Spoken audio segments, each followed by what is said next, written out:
Hi കൂട്ടുകാരെ, എല്ലാവർക്കും SR ക്രിയേഷൻസിലേക്ക് സ്വാഗതം. ഇന്ന് നമ്മൾ കൂട്ടുകാരുടെ EVS പാഠപുസ്തകത്തിലെ 5ാമത്തെ യൂണിറ്റാണ് പഠിക്കാനായിട്ട് പോകുന്നത്. പല രൂപത്തിൽ നമുക്ക് ചുറ്റും. കൂട്ടുകാരെ, നമുക്ക് ചുറ്റും ഒത്തിരി വസ്തുക്കളുണ്ടല്ലേ? അവയെല്ലാം ഒരേ രൂപത്തിലാണോ കാണുന്നത്? അല്ല. അപ്പോൾ നമുക്ക് ചുറ്റുമുള്ള വസ്തുക്കളെ പല രൂപത്തിൽ നമുക്ക് കാണാനായിട്ട് കഴിയുന്നുണ്ട്. അവയ്ക്ക് പ്രത്യേകം പേരുകളുമുണ്ട്.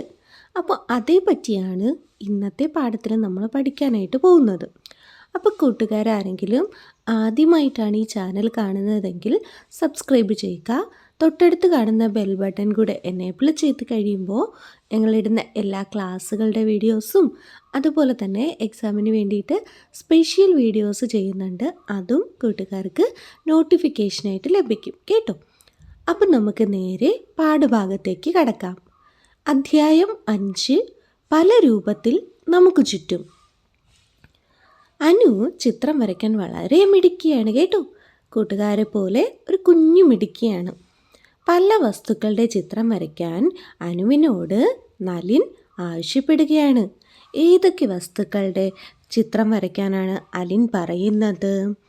കല്ല്, മിഠായി, വെളിച്ചെണ്ണ, തേൻ, കസേര, വെള്ളം, ഇവയെല്ലാം വരയ്ക്കണേ. ആര് പറയുകയാണ്? നളിൻ അനുവിനോട് പറയുകയാണ്. അനു ചിത്രം വരച്ചുകൊണ്ട് അങ്ങനെ ഇരിക്കുകയാണ്. മിഠായിയുടെ ചിത്രമാണ് അനു വരയ്ക്കുന്നതല്ലേ? അതെ. നളിൻ പറയുന്ന ഈ വസ്തുക്കൾ കൂട്ടുകാർക്കും ഒന്ന് വരച്ചു നോക്കാമോ? ഏതെല്ലാം വസ്തുക്കളാണ് കൂട്ടുകാർക്ക് കൃത്യമായി വരയ്ക്കാൻ കഴിയുന്നത്? കല്ല് വരയ്ക്കാം, മിഠായി വരയ്ക്കാം, പിന്നെയോ കസേര വരയ്ക്കാം അല്ലേ? വെളിച്ചെണ്ണയും തേനും വെള്ളവുമൊക്കെ വരയ്ക്കാൻ കഴിയുന്നുണ്ടോ? ഇല്ല അല്ലേ? നമുക്ക് ചുറ്റും പല തരത്തിലുള്ള വസ്തുക്കൾ കാണപ്പെടുന്നുണ്ട്. അവയെല്ലാം ഒരേ ആകൃതിയിലാണോ സ്ഥിതി ചെയ്യുന്നത് അല്ലെങ്കിൽ കാണപ്പെടുന്നത്? അല്ല, പല ആകൃതികളിലാണ് അവയെ കാണപ്പെടുന്നതല്ലേ? ഇപ്പോൾ മിഠായിയുടെ രൂപമല്ല ഒരു കല്ലിന്. കല്ലിൻ്റെ രൂപമാണോ കസേരയ്ക്ക്? അല്ല. അപ്പോൾ നിശ്ചിത ആകൃതിയിലുള്ള വസ്തുക്കളെ ഖരവസ്തുക്കളെന്ന് നമുക്ക് വിളിക്കാം. അപ്പോൾ എന്താണ് ഖരവസ്തുക്കൾ? നിശ്ചിത ആകൃതിയിലുള്ള വസ്തുക്കളാണ് ഖരവസ്തുക്കൾ. അവയ്ക്ക് ഉദാഹരണങ്ങൾ പറഞ്ഞേ. കല്ല്, മിഠായി. ഇനി നോക്കിയേ, ഭാരം. ഒരു ചെറിയ ചുടുകട്ടയും വലിയ ചുടുകട്ടയും ഉയർത്തിപ്പിടിച്ചു നോക്കിയേ. ഏത് കട്ട ഉയർത്താനാണ് ഏറ്റവും കൂടുതൽ പ്രയാസം അനുഭവപ്പെടുന്നത് കൂട്ടുകാരെ? വലിയ ചുടുകട്ട ഉയർത്തിപ്പിടിക്കാനാണ് നമുക്ക് ഭാരം അനുഭവപ്പെടുന്നതല്ലേ, അല്ലെങ്കിൽ കൂടുതൽ പ്രയാസം അനുഭവപ്പെടുന്നത്. അപ്പോൾ എല്ലാ ഖരവസ്തുക്കൾക്കും ഒരേ ഭാരമല്ല. വ്യത്യസ്ത ഖരവസ്തുക്കളുടെ ഭാരം നമുക്ക് സ്കൂളിലെ സ്പ്രിംഗ് ബാലൻസ് ഉപയോഗിച്ച് പരിശോധിച്ച് നോക്കാനായിട്ട് കഴിയും കേട്ടോ. അപ്പോൾ ഭാരത്തിലും ഖരവസ്തുക്കൾ തമ്മിൽ വ്യത്യാസമുണ്ടെന്ന് മനസ്സിലായല്ലേ? ഈ ഖരവസ്തുക്കൾക്ക് സ്ഥിതി ചെയ്യാൻ ഒരു സ്ഥലം വേണ്ടേ? ഇരിക്കാനൊരിടം. നമുക്കൊരു പരീക്ഷണം ചെയ്യാം. ഒരു ഗ്ലാസ് ടംബ്ലറിൽ നിറയെ വെള്ളമെടുത്ത് അതിലേക്ക് കയറിൽ കെട്ടിയ ഒരു കല്ല് പതിയെ ഇറക്കി നോക്കിയേ. എന്ത് കാണാം? അതെ, ഈ കല്ല് ഇറങ്ങിപ്പോയ അത്രയും വെള്ളം എന്ത് ചെയ്യുന്നുണ്ട്? തിരികെ പുറത്തേക്ക് ഒഴുകിപ്പോകുന്നത് നമുക്ക് കാണാനായിട്ട് കഴിയുന്നുണ്ട്. അങ്ങനെയെങ്കിൽ ഈ ഖരവസ്തുവിന് ഇരിക്കാൻ ഒരു സ്ഥലവും ആവശ്യമാണ്. ഖരവസ്തുക്കൾക്ക് സ്ഥിതി ചെയ്യാൻ സ്ഥലം ആവശ്യമാണ്. കൂടുതൽ വലിപ്പമുള്ള വസ്തുക്കൾക്ക് സ്ഥിതി ചെയ്യാൻ കൂടുതൽ സ്ഥലവും ചെറിയ വസ്തുക്കൾക്ക് സ്ഥിതി ചെയ്യാൻ കുറഞ്ഞ സ്ഥലവും ആവശ്യമാണ്. ശരിയല്ലേ? അതെ. അപ്പോൾ നമ്മൾ പഠിച്ചതിൽ നിന്ന് ഖരവസ്തുക്കളുടെ പൊതു സ്വഭാവങ്ങൾ എന്തൊക്കെയെന്ന് പറഞ്ഞേ കൂട്ടുകാരെ. അവയ്ക്ക് കൃത്യമായ ആകൃതിയുണ്ട്, അവയ്ക്ക് ഭാരമുണ്ട്, അവയ്ക്ക് സ്ഥിതി ചെയ്യാൻ സ്ഥലം ആവശ്യമാണ്. അപ്പോൾ ഇത്രയും കാര്യം കൂട്ടുകാർ ഓർത്തിരിക്കാം. നമ്മൾ ഇതുവരെ ഖരവസ്തുക്കളുടെ കാര്യം പറഞ്ഞു അല്ലേ? ഇനി വെള്ളത്തിൻ്റെ ആകൃതി നോക്കാം. വെള്ളത്തിന് ആകൃതിയുണ്ടോ കൂട്ടുകാരെ? വെള്ളം വരയ്ക്കാൻ കൂട്ടുകാർക്ക് കഴിഞ്ഞോ? ചുവടെ കാണുന്ന ആകൃതിയുള്ള പാത്രങ്ങളിൽ വെള്ളം നിറച്ചു നോക്കിയേ. അതിന് നമുക്ക് കഴിയുമല്ലേ? കഴിയും. വെള്ളത്തിൻ്റെ ആകൃതിയെക്കുറിച്ച് കൂട്ടുകാർക്ക് എന്തറിയാം? വെള്ളത്തിന് നിശ്ചിതമായ ഒരു ആകൃതിയില്ല.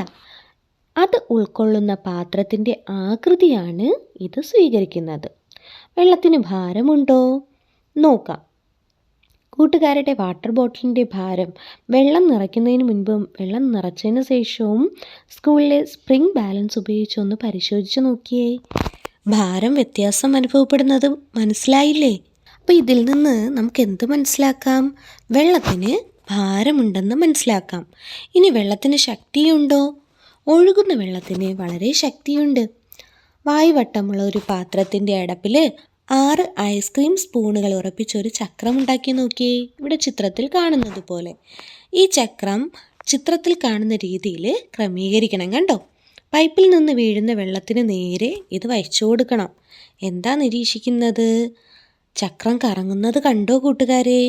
അപ്പോൾ ഒഴുകുന്ന വെള്ളത്തിന് ശക്തിയുണ്ടെന്ന് നമുക്ക് മനസ്സിലാക്കാം. അപ്പോൾ വെള്ളത്തിന് ഭാരമുണ്ട്, പിന്നെ ഒഴുകുന്ന വെള്ളത്തിന് ശക്തിയുമുണ്ട്. വെള്ളം ഏതവസ്ഥയിലാണ് കാണപ്പെടുന്നത്? വെള്ളം ദ്രാവക അവസ്ഥയിലാണ് കാണപ്പെടുന്നത്. ഈ അവസ്ഥയിൽ കാണപ്പെടുന്ന മറ്റു വസ്തുക്കളുടെ പേരറിയാമോ? വെളിച്ചെണ്ണ, മണ്ണെണ്ണ, തേൻ ഇങ്ങനെ തുടങ്ങിയിട്ടുള്ള വസ്തുക്കളൊക്കെ ദ്രാവക അവസ്ഥയിലാണ് കാണപ്പെടുന്നത്. കൃത്യമായ ആകൃതിയില്ലാത്തതും ഒഴുകുന്നതുമായ വസ്തുക്കളാണ് ദ്രാവകങ്ങൾ. വെള്ളം, എണ്ണ തുടങ്ങിയവ ദ്രാവകങ്ങളാണ്. അപ്പോൾ നമ്മൾ ആദ്യം ഖരം എന്താണെന്ന് പഠിച്ചു, അല്ലെങ്കിൽ ഖരവസ്തുക്കൾ എന്നാൽ എന്തെന്ന് നമ്മൾ പഠിച്ചു അല്ലേ? നിശ്ചിതമായ ആകൃതിയുള്ള വസ്തുക്കളെ പറയുന്ന പേരാണ് ഖരവസ്തുക്കൾ. അപ്പോൾ എന്താ ദ്രാവകങ്ങൾ? കൃത്യമായ ആകൃതിയില്ലാത്തതും ഒഴുകുന്നതുമായ വസ്തുക്കളെയാണ് ദ്രാവകങ്ങളെന്ന് പറയുന്നത്. വെള്ളം, എണ്ണ ഇവയാണ് ദ്രാവകങ്ങൾക്ക് ഉദാഹരണം. അപ്പോൾ ഇവിടെ തന്നിരിക്കുന്ന പട്ടികയിൽ നിന്ന് ദ്രാവകങ്ങൾ കണ്ടെത്തി എഴുതാനാണ് കൂട്ടുകാരോട് പറഞ്ഞിരിക്കുന്നത്. എങ്ങനെ കണ്ടെത്താം? ഏതൊക്കെയാണവ നോക്കിയ കൂട്ടുകാരെ? മണ്ണെണ്ണ, വെള്ളം, പെട്രോള്, വെളിച്ചെണ്ണ, തേന്, പാല് ഇവയെല്ലാം എന്താണ് കൂട്ടുകാരെ? ദ്രാവകങ്ങൾക്ക് ഉദാഹരണമാണ്. ദ്രാവകങ്ങളുടെ പൊതു സ്വഭാവം പറഞ്ഞേ. നിശ്ചിത ആകൃതിയില്ല, അവയ്ക്ക് ഭാരമുണ്ട്, പിന്നെയോ ദ്രാവകങ്ങൾക്ക് ശക്തിയുണ്ട് അല്ലേ? അതെ. ഇവിടെ നോക്കിയേ കൂട്ടുകാരെ, കളിപ്പങ്കയും കാറ്റും. ചിത്രകഥ വായിച്ചു നോക്കിയേ. അനുവും കുടുംബവും ഉത്സവം കണ്ട് ബസ്സിൽ മടങ്ങി വരികയാണ്. അനുജൻ്റെ കയ്യിൽ ഉത്സവപ്പറമ്പിൽ നിന്ന് വാങ്ങിയ ഒരു കളിപ്പങ്കയുണ്ട്. ബസ് ഓടി തുടങ്ങിയപ്പോൾ കളിപ്പങ്ക കറങ്ങാൻ തുടങ്ങി. ഹായ് ചേച്ചി, നോക്ക്, എൻ്റെ കളിപ്പങ്ക കറങ്ങുന്നു. അടുത്ത സ്റ്റോപ്പിൽ ബസ് നിർത്തിയപ്പോൾ കളിപ്പങ്കയുടെ കറക്കം നിന്നു. അനുജൻ കരയാൻ തുടങ്ങി. എൻ്റെ കളിപ്പങ്ക കറങ്ങുന്നില്ല, എൻ്റെ കളിപ്പങ്ക കറങ്ങണം. അവൻ കരച്ചിൽ തുടർന്നപ്പോൾ അമ്മ കളിപ്പങ്കയിലേക്ക് ഊതി അതിനെ കറക്കി. ബസ് ഓടി തുടങ്ങിയപ്പോൾ വീണ്ടും കളിപ്പങ്ക കറങ്ങിത്തുടങ്ങി. അവന് സന്തോഷമായി. ഇത്തരം അനുഭവങ്ങൾ കൂട്ടുകാർക്കുണ്ടായിട്ടുണ്ടോ? ബസ് നിർത്തിയ സമയത്ത് എന്തുകൊണ്ടാണ് കളിപ്പങ്ക കറങ്ങാതിരുന്നത്? അതെ, കാറ്റ് ലഭിക്കുന്നില്ലായിരുന്നു അല്ലേ? വായു ഇല്ലാത്തത് കൊണ്ടാണ് കളിപ്പങ്ക കറങ്ങാതിരുന്നത്. കളിപ്പങ്ക പിടിച്ച് ഓടുമ്പോഴും അതുപോലെ തന്നെ കളിപ്പങ്കയിലേക്ക് ഊതുമ്പോഴും കളിപ്പങ്കയിൽ കാറ്റടിക്കുമ്പോഴും എല്ലാം കളിപ്പങ്ക കറങ്ങുന്നുണ്ട്. ഈ സന്ദർഭങ്ങളിലെല്ലാം കളിപ്പങ്കയെ കറങ്ങാൻ സഹായിച്ചത് എന്താണ്? കാറ്റാണ്, അല്ലെങ്കിൽ വായുവാണല്ലേ? കാറ്റുണ്ടെന്ന് നമുക്ക് എങ്ങനെ മനസ്സിലായി? പട്ടം പറക്കുന്നുണ്ട്, ഇലകൾ ചലിക്കുന്നുണ്ട്, പിന്നെയോ നമ്മൾ ഓടുമ്പോൾ നമ്മുടെ ശരീരത്തിലേക്ക് തണുപ്പ് അനുഭവപ്പെടുന്നുണ്ട് അല്ലേ കൂട്ടുകാരെ? അതെ. ഒരു പേപ്പർ എടുത്ത് വീശി നോക്കിയേ, എന്തനുഭവപ്പെടുന്നുണ്ട്? കാറ്റ് അനുഭവപ്പെടുന്നുണ്ടല്ലേ? കാറ്റുണ്ടാകാൻ നമ്മൾ എന്താ ചെയ്തത്? ഒരു പേപ്പർ എടുത്തൊന്ന് വീശി നോക്കി. നമുക്ക് ചുറ്റുമുള്ള വായുവിനെ ഒന്ന് ചലിപ്പിച്ചു. എന്താണ് കാറ്റ്? ചലിക്കുന്ന വായുവാണ് കാറ്റ്. എന്താണ് കൂട്ടുകാരെ കാറ്റ്? ചലിക്കുന്ന വായുവിനെ പറയുന്ന പേരാണ് കാറ്റ്. 2 തെങ്ങോല കഷ്ണങ്ങളും ഈർക്കിലും കത്രികയും ഒക്കെ ഉൾപ്പെടുത്തി കൂട്ടുകാരും ഒരു കളിപ്പങ്ക ഉണ്ടാക്കി നോക്കിയേ. ഇവിടെ ചിത്രത്തിൽ കൊടുത്തിരിക്കുന്നത് പോലെ കൂട്ടുകാർ ഉണ്ടാക്കിയാൽ മതി കേട്ടോ. വായു എപ്പോഴും ചലിക്കുന്നുണ്ടോ കൂട്ടുകാരെ? ക്ലാസ്സിലെ ഫാൻ കറങ്ങുമ്പോൾ വായുവിൻ്റെ ചലനം നമുക്ക് അനുഭവപ്പെടുന്നുണ്ടല്ലേ? ഫാൻ നിർത്തിയാലോ വായു ചലിക്കുന്നുണ്ടോ? ഫാൻ നിർത്തിയപ്പോൾ വായുവിൻ്റെ ചലനത്തിന് എന്താ സംഭവിച്ചത്? ഇവിടെ നോക്കിയേ, ഒരു സെൻറ്റ് കുപ്പി അല്ലെങ്കിൽ ഒരു പുൽത്തൈലം കൊണ്ടുപോയി എവിടെ വെച്ചിരിക്കുകയാണ്? ജനാലക്കരികിൽ വെച്ചിരിക്കുകയാണ്. അപ്പോൾ നമ്മുടെ മിനിക്കുട്ടി പറയുകയാണ്, ഹായ്, നല്ല മണമുണ്ട്. ഈ മണം എങ്ങനെയാണ് കുട്ടിയുടെ മൂക്കിലെത്തിയത്? മേശപ്പുറത്ത് ഒരു ചന്ദനത്തിരി കത്തിച്ചു വെച്ച് നോക്കിയേ. അല്ലെങ്കിൽ ക്ലാസ്സിൻ്റെ ഒരു മൂലയിൽ എന്തെങ്കിലും മുല്ലപ്പൂക്കളോ പുൽത്തൈലമോ ഒക്കെ വച്ച് നോക്കിയാൽ അവയുടെ മണം ക്ലാസ്സിൽ മുഴുവൻ വരുന്നതായിട്ട് നമുക്ക് കാണാം. ഈ സമയത്ത് കാറ്റിൻ്റെ ചലനം കൂട്ടുകാർക്ക് തിരിച്ചറിയാൻ കഴിഞ്ഞോ? എങ്ങനെയാണ് തിരിച്ചറിയാൻ കഴിഞ്ഞത്? വായുവിൻ്റെ ആ ചലനത്തിലൂടെ വരുന്ന മണമാണ് നമ്മുടെ മൂക്കുകളിൽ എത്തിയതല്ലേ? വായുവിൻ്റെ ചലനം മനസ്സിലാക്കാൻ വേണ്ടിയിട്ട് ഒരു പരീക്ഷണമാണ് ഇവിടെ ചെയ്യുന്നത്. കൂട്ടുകാരൊന്ന് ചെയ്തു നോക്കിയേ. അന്തരീക്ഷത്തിൽ വായു എപ്പോഴും ചലിച്ചുകൊണ്ടാണ് ഇരിക്കുന്നത്. ശക്തിയായി ചലിക്കുമ്പോൾ മാത്രമാണ് നമുക്ക് വായുവിൻ്റെ ചലനം അനുഭവപ്പെടുന്നത് കേട്ടോ. വായുവിനെ നമുക്ക് എങ്ങനെയെല്ലാം പ്രയോജനപ്പെടുത്താൻ കഴിയും? നമ്മൾ ശ്വസിക്കാനായിട്ട് ഉപയോഗിക്കുന്നത് വായുവാണല്ലേ. വാഹനങ്ങളുടെ ടയറുകളിൽ കാറ്റ് നിറയ്ക്കാനും വായു ഉപയോഗപ്രദമാണ്. അതുപോലെ പായ്ക്കപ്പലുകൾ ഓടാനും അതുപോലെ വിമാനങ്ങൾ പറത്തുന്നതിനുമൊക്കെ വായുവിനെ നമ്മൾ ആശ്രയിക്കുന്നുണ്ട്. വായുവിലും ജലമോ? വായുവിൽ ജലമുണ്ടോ കൂട്ടുകാരെ? നോക്കാം. ഒരു ദിവസം മീനുവും അനുജനും കൂടി കുടുംബത്തോടൊപ്പം വിനോദയാത്ര പോവുകയായിരുന്നു. വഴിയിൽ വെച്ച് ശക്തമായ മഴ തുടങ്ങി. ബസ്സിനുള്ളിലെ ഗ്ലാസ് ഭാഗത്ത് വെള്ളത്തുള്ളികൾ കണ്ട മീനു ഡ്രൈവറോട് ചോദിക്കുന്നത് നോക്കിയേ. എന്താ ചോദിക്കുന്നത്? ഗ്ലാസ്സിൽ ഈ വെള്ളത്തുള്ളികൾ എവിടെ നിന്ന് വന്നു? ഗ്ലാസ്സിന് പൊട്ടലുണ്ടോ? അപ്പോൾ ഡ്രൈവർ അങ്കിൾ പറഞ്ഞു കൊടുക്കുകയാണ്, ഗ്ലാസ്സിന് പൊട്ടലൊന്നുമില്ല, ബസ്സിനുള്ളിലെ വായുവിലെ ജലമാണ് നമുക്ക്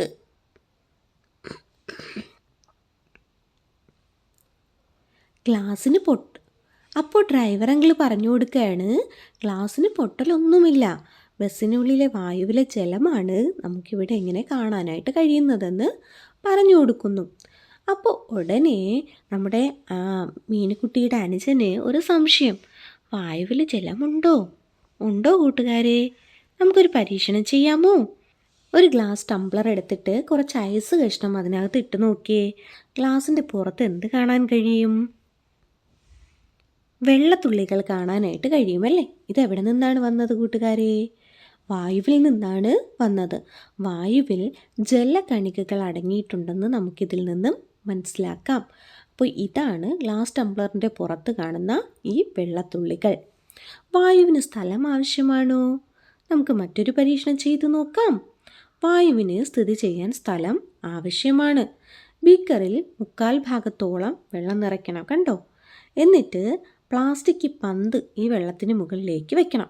പന്തിന് മുകളിൽ ഒരു ടംബ്ലർ അമർത്തി പിടിച്ചു നോക്കിയേ. പന്തിൻ്റെ സ്ഥാനം കണ്ടോ? ഈ ഗ്ലാസ് ടംബ്ലറിലെ വെള്ളത്തിൻ്റെ മുകളിലായിട്ട് നിൽക്കുന്നത് നമുക്ക് കാണാം, ഇല്ലേ കൂട്ടുകാരെ? അതെ, അതിൻ്റെ മുകളിൽ ഒഴിഞ്ഞ ഭാഗം കാണപ്പെടുന്നത് കണ്ടോ? അത്രയും ഭാഗത്ത് എന്താ ഉള്ളത്? വായു ഇരിപ്പുണ്ട്. പന്തിനെ ആദ്യത്തെ സ്ഥാനത്തേക്ക് കൊണ്ടുവരാൻ എന്ത് ചെയ്യണം? ഈ ഗ്ലാസ് ടംബ്ലർ മുകളിലേക്ക് ഉയർത്തിയാൽ മതി അല്ലേ? അതെ. അടുത്ത് നോക്കിയ അടിഭാഗത്ത് ഒരു സുഷിരം ഇട്ടതിന് ശേഷം ഈ ഗ്ലാസ് ടംബ്ലർ പിന്നെയും അതിനുള്ളിലേക്ക് കടത്തി വിട്ട് നോക്കിയേ കൂട്ടുകാരെ. അപ്പോഴേക്കും എന്ത് ചെയ്യുന്നുണ്ട്? ബോള് എവിടെ വന്ന് നിൽക്കുന്നതെന്ന് മനസ്സിലായോ? ഗ്ലാസ് ടംബ്ലറിൻ്റെ ഏറ്റവും മുകൾ ഭാഗത്തായിട്ട് വന്ന് നിൽപ്പുണ്ട്. വെള്ളവും ഗ്ലാസ് ടംബ്ലറിൽ ഫുള്ള് നിറഞ്ഞു നിൽക്കുന്നതായി കാണാം. അതിനർത്ഥം എന്താ? അതിനുള്ളിൽ വായു ഇല്ല. വായു കുമിളകളായി പുറത്തേക്ക് പോകുന്നതും നമുക്ക് കാണാം. ഇതിൽ നിന്ന് എന്താ മനസ്സിലായത്? വായുവിന് സ്ഥിതി ചെയ്യാനായിട്ട് സ്ഥലം ആവശ്യമാണ്. അനുവിൻ്റെ ക്ലാസ്സിൽ മറ്റൊരു പരീക്ഷണം നടക്കുകയാണ്. നോക്കിയേ. ടീച്ചർ പറയുകയാണ്, ഒരു ഗ്ലാസിൻ്റെ പകുതി ഭാഗം വരെ ഉള്ളിൽ പേപ്പർ ചുരുട്ടി വെച്ചിട്ട് ഗ്ലാസ് കമഴ്ത്തി പിടിച്ച് ബക്കറ്റിലെ വെള്ളത്തിലേക്ക് ഇറക്കാൻ പറയുകയാണ്. അനു പറഞ്ഞു, അയ്യോ എൻ്റെ പേപ്പർ നനഞ്ഞു. മിലി പറഞ്ഞു, എൻ്റെ പേപ്പർ ഒട്ടും നനഞ്ഞിട്ടില്ല. അപ്പോൾ കൂട്ടുകാരെ, അനുവിൻ്റെ പേപ്പർ നനയാനും മിലിയുടെ പേപ്പർ നനയാതിരിക്കാനും എന്താ കാരണം? വായുവിന് സ്ഥിതി ചെയ്യാൻ സ്ഥലം ആവശ്യമാണല്ലേ. അനു അല്പം ചരിച്ചായിരിക്കും ഗ്ലാസ് ടംബ്ലർ താഴേക്ക് എന്ത് ചെയ്തത്? അതെ, കമഴ്ത്തി പിടിച്ചത്. ആ സമയത്ത് ഗ്ലാസ് ടംബ്ലറിലെ വായു എന്ത് ചെയ്തു? ആ ചരിഞ്ഞ ഭാഗത്തിലൂടെ പുറത്തേക്ക് പോയി. കുമിളകളായി പുറത്തേക്ക് പോകുന്നത് നമുക്ക് ശ്രദ്ധിക്കാം. എന്നാൽ മിലി എന്ത് ചെയ്തു? വളരെ കൃത്യമായി താഴേക്ക് കമഴ്ത്തി ഇറക്കി. ആ സമയത്ത് മിലിക്ക് ചെറിയൊരു മർദ്ദം അനുഭവപ്പെടുകയും കറക്റ്റായിട്ട് ഈ ഭാഗം ഗ്ലാസ് ടംബ്ലർ കറക്റ്റായിട്ട് ബക്കറ്റിനുള്ളിലേക്ക് കമഴ്ന്നിറങ്ങുകയും വായു ഇരുന്ന ഭാഗം, അതായത് പേപ്പർ ഇരിക്കുന്ന ഭാഗത്ത് വായു നിൽക്കുന്നത് കൊണ്ട് പേപ്പർ നനയാതിരിക്കുകയും ചെയ്യുന്നു. ഇനി വായുവിന് ആകൃതിയുണ്ടോ നോക്കാം. പിറന്നാൾ ആഘോഷത്തിൻ്റെ ഭാഗമായി ബലൂണുകളിൽ വായു നിറച്ച് അലങ്കരിച്ചിരിക്കുന്നത് കണ്ടിട്ടില്ലേ? വായു നിറച്ചപ്പോൾ ബലൂണിൻ്റെ ആകൃതിയിലുണ്ടായ മാറ്റങ്ങൾ എന്തൊക്കെയാണ്? ഓരോ അക്ഷരത്തിലെയും വായുവിൻ്റെ ആകൃതി ഒരുപോലെയാണോ? വായുവിന് നിശ്ചിത ആകൃതിയുണ്ടോ? ഇല്ല, വായുവിന് നിശ്ചിതമായിട്ടുള്ള ആകൃതി ഇല്ല. വായുവിന് ഭാരമുണ്ടോ? നമുക്ക് ചുറ്റും വായുവുണ്ട്, വായുവിന് ഭാരമില്ലെന്നൊരു കുട്ടി പറയുന്നു. മറ്റൊരാൾ പറയുകയാണ് വായുവിന് ഭാരമുണ്ട്. നമുക്ക് നോക്കാം. 2 ബലൂണുകൾ എടുക്കണം. ഒരു ചെറിയ കമ്പ്, നൂലൊക്കെ വേണം. 2 ബലൂണുകൾ വീർപ്പിച്ച് വായുഭാഗം കെട്ടിവയ്ക്കുക. 2 ബലൂണുകളെയും നീളമുള്ളതും വണ്ണം കുറഞ്ഞതുമായ ഒരു കമ്പിൻ്റെ 2 അറ്റങ്ങളിലായി കെട്ടി ഉറപ്പിക്കുക. കമ്പിൽ നൂൽ കെട്ടി ബലൂണുകളുടെ തുലനം ചെയ്ത് നിർത്തുക. ഒരു ബലൂണിലെ മാത്രം കാറ്റ് സൂചി കൊണ്ട് കുത്തി പുറത്തു കളയുക. എന്ത് സംഭവിക്കും? മറ്റേ ബലൂണിൻ്റെ ഭാഗം താഴ്ന്നു നിൽക്കുന്നതായിട്ട് കാണാം. അങ്ങനെയെങ്കിൽ എന്ത് മനസ്സിലാക്കാം? വായുവിന് ഭാരമുണ്ട്. ഒരു സൈക്കിൾ ട്യൂബിന് കാറ്റ് നിറയ്ക്കുന്നതിന് മുമ്പും നിറച്ചതിന് ശേഷം അതിൻ്റെ ഭാരം പരിശോധിച്ചു നോക്കിയാലും നമുക്ക് മനസ്സിലാക്കാനായിട്ട് കഴിയുമല്ലേ? എന്താ? വായുവിന് ഭാരമുണ്ട്. അപ്പോൾ വായുവിൻ്റെ മറ്റൊരു പ്രത്യേകത എന്താ? വായുവിന് ഭാരമുണ്ട്. ഇനി വായുവിന് ശക്തിയുണ്ടോ കൂട്ടുകാരെ? ഉണ്ട്. ഇവിടെ നോക്കി, ഒഴിഞ്ഞ പാൽ കവറും മേസൺ പൈപ്പും പുസ്തകങ്ങളും നൂലും ഒക്കെ വെച്ചിട്ട് മറ്റൊരു പരീക്ഷണം ചെയ്തു നോക്കാം. ചെറിയ ദ്വാരമുള്ള ഒരു ഒഴിഞ്ഞ പാൽ കവറിലേക്ക് മേസൺ പൈപ്പ് തിരുക്കി വെച്ചുകൊണ്ട് നൂൽ കൊണ്ട് കെട്ടുക. കവറിന് മുകളിലായിട്ടൊരു പുസ്തകം വയ്ക്കുക. മേസൺ പൈപ്പിലൂടെ ഊതുക. എന്താ കാണുന്നത്? പുസ്തകങ്ങളുടെ എണ്ണം കൂട്ടി നമുക്ക് പ്രവർത്തനം തുടങ്ങാം. പുസ്തകങ്ങൾ ഇരിക്കുന്ന അവിടം എന്ത് ചെയ്യാൻ തുടങ്ങും? പൊങ്ങുന്നത് നമുക്ക് കാണാനായിട്ട് കഴിയും. അങ്ങനെയാണെങ്കിൽ വായുവിന് എന്തുണ്ട്? ശക്തിയുണ്ട് അല്ലേ? അതെ. വായു വാതക അവസ്ഥയിലാണ് സ്ഥിതി ചെയ്യുന്നത്. ശരിയല്ലേ കൂട്ടുകാരെ? അതെ. വാതകത്തിൻ്റെ പ്രത്യേകതകൾ എന്തൊക്കെയാണ്? വാതകങ്ങൾക്ക് നിശ്ചിതമായ ആകൃതിയില്ല, അവയ്ക്ക് ഭാരമുണ്ട്, പിന്നെയോ അവയ്ക്ക് സ്ഥിതി ചെയ്യാൻ സ്ഥലം ആവശ്യമായിട്ടുണ്ട്. അപ്പോൾ ഇതെല്ലാം വാതകങ്ങളുടെ എന്താണ്? പ്രത്യേകതകളാണ്. ഖരം, ദ്രാവകം, വാതകം എന്നീ അവസ്ഥയിലുള്ള വസ്തുക്കളെയാണ് നമ്മൾ പരിചയപ്പെട്ടതല്ലേ? അവയുടെ സവിശേഷതകൾ നമുക്ക് എഴുതി നോക്കാം. ആകൃതി. ഖരവസ്തുക്കൾക്ക് ആകൃതിയുണ്ട്, ദ്രാവകങ്ങൾക്ക് ആകൃതിയില്ല, വാതകങ്ങൾക്കും ആകൃതിയില്ല. ഭാരം. ഖരവസ്തുക്കൾക്കും ദ്രാവക വസ്തുക്കൾക്കും വാതക വസ്തുക്കൾക്കും ഭാരമുണ്ട്. സ്ഥിതി ചെയ്യാൻ ഇടം. ഖരവസ്തുക്കൾക്കും ദ്രാവകങ്ങൾക്കും വാതകങ്ങൾക്കും സ്ഥിതി ചെയ്യാൻ ഇടം ഉണ്ട്. പല രൂപത്തിൽ. ഇവിടെ മിലി പറയുന്ന നോക്കിയ കൂട്ടുകാരെ, ഐസും വെള്ളവും ഒരേ പദാർത്ഥമാണല്ലോ. ഐസ് എനിക്ക് കയ്യിൽ പിടിക്കാൻ കഴിയുന്നുണ്ട്, പക്ഷേ വെള്ളം എനിക്ക് കയ്യിൽ പിടിക്കാനായിട്ട് കഴിയുന്നില്ല. എന്തായിരിക്കും അതിന് കാരണം? ഐസ് ഖരാവസ്ഥയിലും വെള്ളം വാതകാവസ്ഥയിലുമാണ് കാണപ്പെടുന്നത്. അതുകൊണ്ടാണ് നമുക്കതിനെ കയ്യിൽ പിടിക്കാൻ കഴിയുന്നത്. ഇനി ഇവിടെ നോക്കിയേ, ഐസ് ഖരാവസ്ഥയിലാണ് കാണപ്പെടുന്നത്. ശരിയല്ലേ? അതെ. ഐസിനെ തണുപ്പിക്കുമ്പോൾ അത് ദ്രാവകാവസ്ഥയിലേക്ക് മാറുന്നു, അതായത് വെള്ളമായി മാറുന്നു. മൂന്നാമതായി, ഈ ഗ്ലാസ് ടംബ്ലറിലെ ജലം അല്ലെങ്കിൽ ഈ ബീക്കറിലെ ജലം ചൂടാക്കുമ്പോൾ നീരാവി പൊങ്ങുന്നത് കാണാം. അപ്പോൾ അതിലെ ഏതവസ്ഥയാണ് കാണപ്പെടുന്നത്? വാതകാവസ്ഥയാണ് കാണപ്പെടുന്നത്. ഐസ്, വെള്ളം, നീരാവി എന്നിവ ഒരേ വസ്തുവിൻ്റെ 3 അവസ്ഥകളാണ്. ഏതാണ് ആ വസ്തു? ഐസ്. ഇവിടെ നോക്കി, ഐസ് ചൂടാക്കുന്നു, അപ്പോൾ വെള്ളമായി മാറുന്നു. വെള്ളത്തെ ചൂടാക്കുമ്പോൾ നീരാവിയായി മാറുന്നു. നീരാവി തണുപ്പിക്കുന്നു, വെള്ളമായി മാറുന്നു. വെള്ളം തണുപ്പിക്കുമ്പോൾ ഐസായും മാറുന്നു. ഇനി മറ്റൊരു ദ്രാവകമാണ് വെളിച്ചെണ്ണ. ഇതിനെ 3 അവസ്ഥകളിലേക്ക് മാറ്റാൻ കഴിയുമോ? ഇല്ല. ചൂടാകുമ്പോൾ അവസ്ഥ മാറുന്ന മറ്റ് വസ്തുക്കൾ ഏതൊക്കെയാണെന്നറിയാമോ? നെയ്യ് ചൂടാക്കുമ്പോൾ ദ്രാവകാവസ്ഥയിലേക്ക് മാറുന്നത് നമുക്ക് കാണാമല്ലേ? അതെ. നോക്കി, മെർക്കുറി. ലോഹങ്ങളെല്ലാം പൊതുവായി ഖരാവസ്ഥയിലാണ് കൂട്ടുകാർ കണ്ടിട്ടുള്ളതല്ലേ? എന്നാൽ സാധാരണ ഊഷ്മാവിൽ ദ്രാവകാവസ്ഥയിൽ കാണപ്പെടുന്ന ഒരു ലോഹമാണ് മെർക്കുറി അഥവാ രസം. താപനില അളക്കാൻ ഉപയോഗിക്കുന്ന തെർമോമീറ്ററിൽ മെർക്കുറിയാണ് ഉപയോഗിക്കുന്നത് കേട്ടോ. ഇനി ഒരേ വേഗത്തിലാണോ? നനഞ്ഞ തുണികൾ കുറച്ച് കഴിഞ്ഞ് ഉണങ്ങുന്നത് കണ്ടിട്ടില്ലേ കൂട്ടുകാരെ? തുണിയിലെ വെള്ളത്തിന് എന്താണ് സംഭവിക്കുന്നത്? എന്താ കാരണം? തുണിയിലെ വെള്ളങ്ങൾ ബാഷ്പമായി മാറുന്നത് കാണാമല്ലേ? ദ്രാവകങ്ങൾ ബാഷ്പമായി മാറുന്ന പ്രക്രിയയാണ് ബാഷ്പീകരണം. അപ്പം എന്താണ് ബാഷ്പീകരണം? ദ്രാവകങ്ങൾ ബാഷ്പമായി മാറുന്ന പ്രക്രിയയാണ് ബാഷ്പീകരണം.